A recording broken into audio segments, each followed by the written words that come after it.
So our lead story of the day is regarding this former White House aide, Cassidy Hutchinson. If you've never heard of her, nobody has either.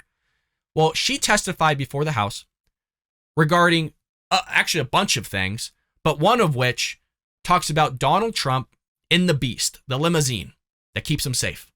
And he's in there with a Secret Service member, and she claims that the president assaulted him, grabbed the steering wheel, tried to basically take over the Beast and drive it to where the protest and all this stuff was taking place. So let's go ahead and hear her testimony, and then we're going to talk about all the problems with it and why it's such an issue and why the media are misleading the American public. Let's roll it. When I returned to the White House, I walked upstairs towards the Chief of Staff's office, and I noticed Mr. Renato lingering outside of the office. When I went in, he shut the door, and I noticed Bobby Engel, who is the head of Mr. Trump's security detail, sitting in a chair, just looking somewhat discombobulated and a little lost. I looked at Tony, and he had said, "Did you effing hear what happened in the Beast?" I said, "No, Tony, I just got back. What happened?" So once the president had gotten into the vehicle with Bobby, he thought that they were going up to the Capitol, and when Bobby had relayed to him, we don't have the assets to do it, it's not secure, we're going back to the West Wing. The president had very strong, a very angry response to that. Tony described him as being irate. The president said something to the effect of, "I'm the effing president, take me up to the Capitol now." To which Bobby responded, "Sir, we have to go back to the West Wing." The president reached up towards the front of the vehicle to grab at the steering wheel. Mr. Engel grabbed his arm, said, "Sir, you need to take your hand off the steering wheel. We're going back to the West Wing. We're not going to the Capitol." Mr. Trump then used his free hand to lunge towards Bobby Engel, and when Mr. Renato had recounted this story to me, he had motioned towards his clavicles. Okay, so there you have it. That was the bombshell testimony. She wasn't there. She heard this from somebody that heard it from somebody else, and this is the type of stuff that she's trying to push and trot out. Or in other words, this is the type of stuff Democrats are trying to push out in front of the American public. Now, when you hear this, you're going, holy crap, Donald Trump, the president, assaulted a Secret Service member? That's a pretty serious accusation and a pretty serious thing and not okay. And then you go, okay, this happened in the Beast. And then you have to think, okay, well, what does the Beast look like? I've actually seen inside of it, not personally, but I've seen footage.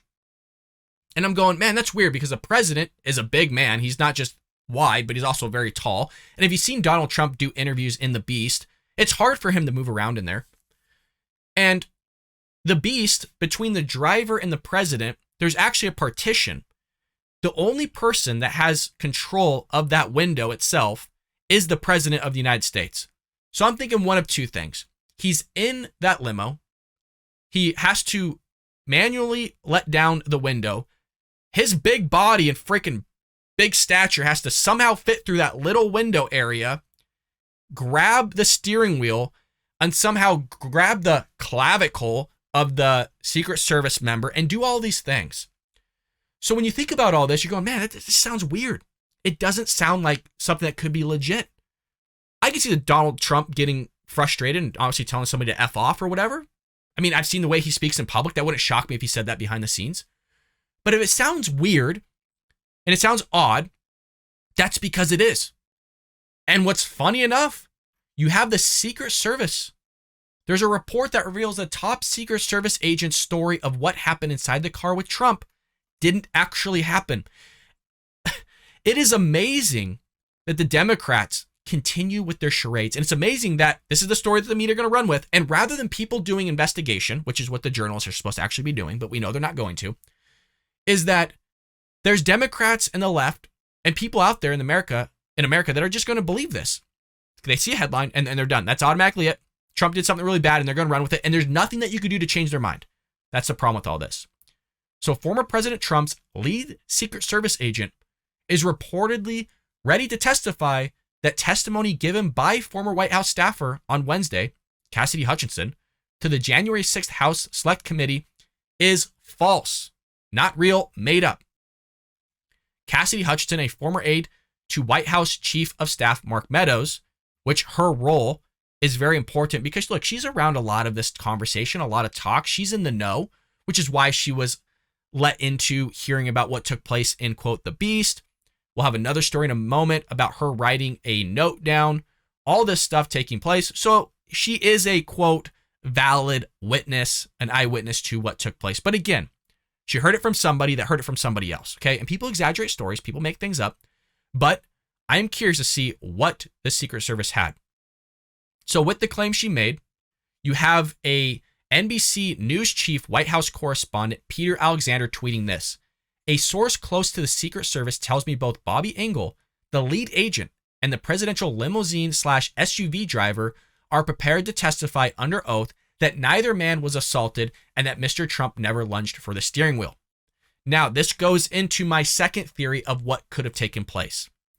When they say limousine/SUV driver, there has been times where Donald Trump has ridden in the passenger seat in the SUV. I personally have not ever seen a photo or video, I'm not saying it doesn't exist, of him riding in the limousine of the Beast in the passenger seat. But again, in SUVs, I have seen him do it. So there is a possibility of him doing all those things that was being testified if he is in the passenger seat. I just find it odd if he's in the limousine to climb through the window and somehow have the angle and just all that stuff to grab the steering wheel and do all that things to the Secret Service member. So it seems like this never happened. And they're prepared to testify that neither man was assaulted and Donald Trump never lunged for the steering wheel, which totally disproves everything she said. And what's crazy about all this is the Washington Post reporter, Josh Dowsey, noted on Twitter that the January 6th Select Committee has the Secret Service testimony that would seemingly corroborate or dispute what Cassidy Hutchinson said Tuesday, but it wasn't played. This is why I'm saying this is all theater. They had this information.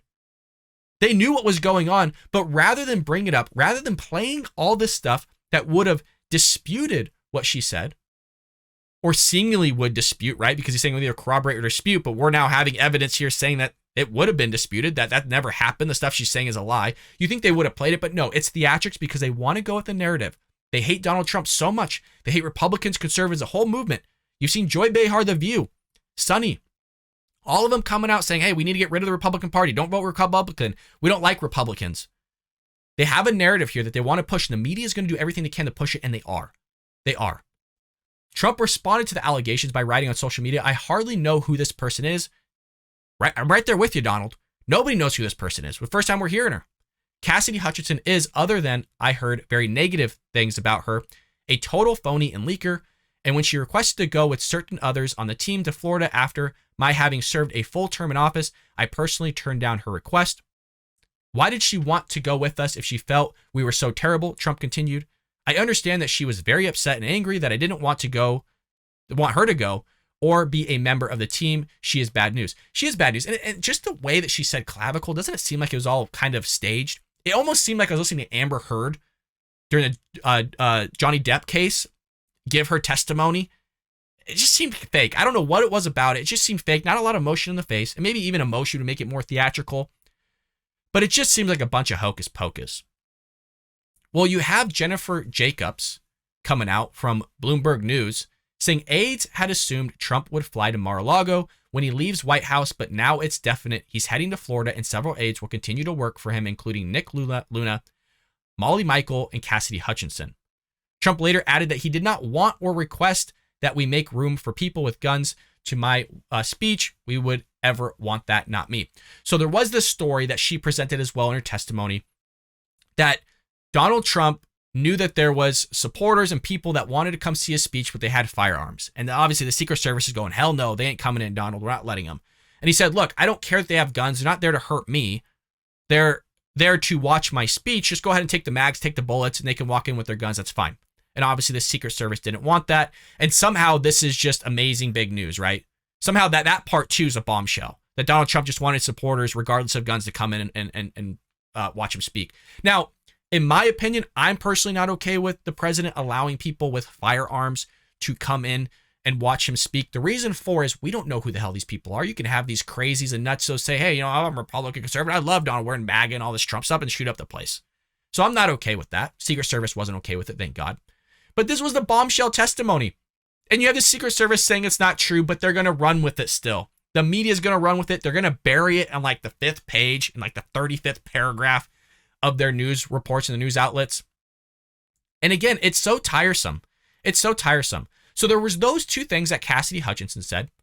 And then the third thing that they're running with regarding her testimony was the fact that there was this handwritten note that said anyone who entered the Capitol illegally with the word crossed out without proper authority should leave immediately.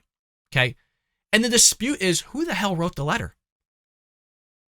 So the claim was that Hutchinson transcribed a statement that was intended for Trump to release as rioters pillaged the United States Capitol on January 6th. Again, the note written by Meadows' letterhead, or on Meadows' letterhead, read, anyone who entered the Capitol without proper authority should leave immediately. So rather than going with that, I was saying like, wow, okay, like you had Trump said do things peacefully, which the media wanted to neglect. You had Liz Cheney throw that same audio clip out there and video clip, but cut it off purposefully right before he said the word peacefully. And now you have a chief of staff handwritten letter saying, hey, this is a message for the president that says anyone who entered the Capitol without proper authority should leave immediately. But rather than honing in on that narrative, hey, they didn't want this. They didn't want people to do this. They were against it. Donald Trump was against it. He said do it peacefully. He didn't want to do it peacefully. So you got a bunch of idiots going in the Capitol doing a bunch of idiotic things. Rather than focusing on that narrative of what the actual freaking note says, they're coming out and going, well, who wrote it? Well, we have testimony that somebody else said they wrote it, but Ms. Hutchinson, you're saying you wrote this? So, quote, that's a note that I wrote at the direction of the chief of staff on January 6th, likely around 3 o'clock, Hutchinson said in the hearing. Quote, and it's written on the chief of staff note card, but your handwriting, Ms. Hutchinson, this comes from Liz Cheney. Hutchinson said, that's my handwriting. Explained the circumstances around the origin of the note, which she said was never made public.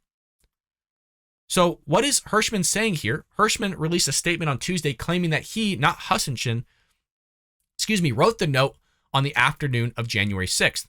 So here you have Hirschman saying, I wrote the note. Then now later you got Hutchinson saying, no, I wrote the note. And so rather than, again, focusing on the contents of the note, I go, well, who wrote it? Does it matter who the hell wrote the note? Somebody wrote it. It's on the letterhead of the chief of staff. Honestly, who cares? This is what I'm saying. Every little thing they're making like a big deal out of something. Is that whose handwriting is that? Well, we got to get down to the bottom of this because it's important. Why is it important on who wrote it? It's written, but we're not going to focus on that. We want to focus on who wrote it because then we can have damage and under oath and all this other stuff coming out. Oh, look at all these liars. All the people around Trump are lying. It's unbelievable. And that's why I don't really cover it. Not much there. These theatrics are going to continue. The media are going to continue to push this stuff. And then we all have to deal with it. And then we got to come out and do all this stuff that shows, oh, this is wrong. This is false. This is what was buried in this headline. Because again, the mainstream media just doesn't want to do their job. They want to say asinine things. I hope you enjoyed that clip from the Bald Brad Show. If you did, make sure to hit that subscribe button so you can stay up to date on all our future content.